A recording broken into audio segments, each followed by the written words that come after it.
Hi అండి, welcome to my channel Bangkok ముచ్చట్లు. Friends, ఈరోజు ఆంధ్ర స్పెషల్ స్వీట్ గోరుమిట్టీలను చేసి చూపించబోతున్నాను. ఆంధ్రాలో ఎక్కువగా ఈ స్వీట్ని చేసుకుంటుంటారు.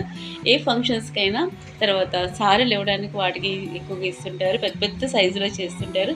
ఫెస్టివల్స్కి వాటికి కూడా చేస్తుంటారు. గోరుమిట్టీలు అంటారు వీటిని. బొటన్ వేలుతో చేస్తారు. ఈ స్వీట్ చేయడం కూడా చాలా ఈజీయే. గవ్వలు చేసినట్టే ఉంటుంది పిండి చేయడం, కాకపోతే సైజ్ కొంచెం పెద్దవిగా ఉంటాయి. గవ్వల కన్నా. అందుకని కొంచెం ఫ్రై అవ్వడానికి కూడా టైం ఎక్కువ పడుతుంది. చాలా టైం తీసుకుంటుంది ఈ స్వీట్ చేయాలంటే. చాలా ట్రెడిషనల్ రెసిపీ ఇది. ఈ స్వీట్లో నెయ్యి అంత ఎక్కువ వేసుకుంటే అంత గుల్లగా చాలా బాగుంటాయి. తినేటప్పుడు బొంబాయి రవ్వ తగులుతూ ఉంటుంది. చాలా టేస్టీగా ఉంటుంది. ఇది నా చైల్డ్హుడ్ డేస్ రెసిపీ. చిన్నప్పుడు ఎక్కువగా ఫ్రెండ్స్ అందరం కలిసి చేస్తుండేవాళ్ళం. మా ఇంటికి వచ్చినప్పుడు స్వీట్ చేసినప్పుడు అయితే ఆ మెమరీస్ అయితే గుర్తొచ్చాయి. ఎంత చేసినా సరే ఈ షేప్ చేయాలంటే చాలా కష్టం. చేతులు నొప్పెట్టేస్తాయి కూడా చేయడానికి. దీనికి కావాల్సిన ఇంగ్రీడియంట్స్ ఏంటంటే మైదా పిండి తీసుకోవాలి, all purpose floor, sugar, Bombay రవ్వ, ఈ 3 ఇంగ్రీడియంట్స్ తీసుకోవాలి.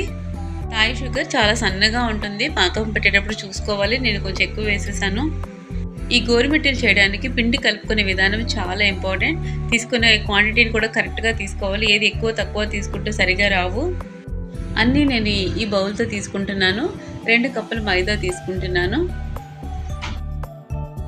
2 కప్పుల మైదా, 1 కప్పు బొంబాయి రవ్వ తీసుకోవాలి ఈ పిండి కలుపుకోవడానికి.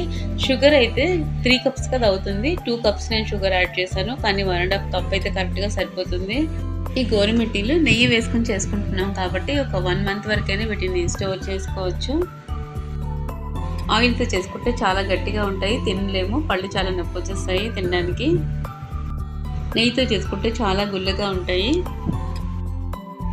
పాకం కూడా చాలా కరెక్ట్గా పెట్టుకోవాలి. కొంచెం ముదురు పాకం వచ్చిన గోరుమిట్టీలు అనేవి చాలా గట్టిగా ఉంటాయి. పాకం కూడా చూడండి ఎంత పర్ఫెక్ట్గా ఉంటే అంత బాగా వస్తాయి.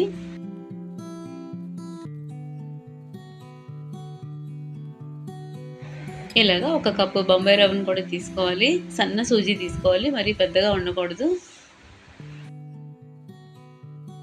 1.5 స్పూన్ సాల్ట్ని కూడా యాడ్ చేసుకోవాలి. చిటికెడు తినే సోడాని కూడా యాడ్ చేసుకుంటే టేస్ట్ బాగుంటుంది. కొంచెం సాఫ్ట్గా ఉంటాయి. గోరుమిట్టీలు లోపల గుల్లగుల్లగా వస్తాయి. మరీ ఎక్కువ యాడ్ చేసుకోవద్దు. చిటికెడు యాడ్ చేసుకుంటే సరిపోతుంది. 2 కప్పుల మైదా పిండి, 1 కప్పు సూజీ రవ్వ, 1 కప్పు నెయ్యి తీసుకోవాలి. ఇలాగా కరెక్ట్గా కొలతలు తీసుకోవాలి. ఎక్కువ తక్కువ తీసుకుంటే టేస్ట్ మారిపోతుంది.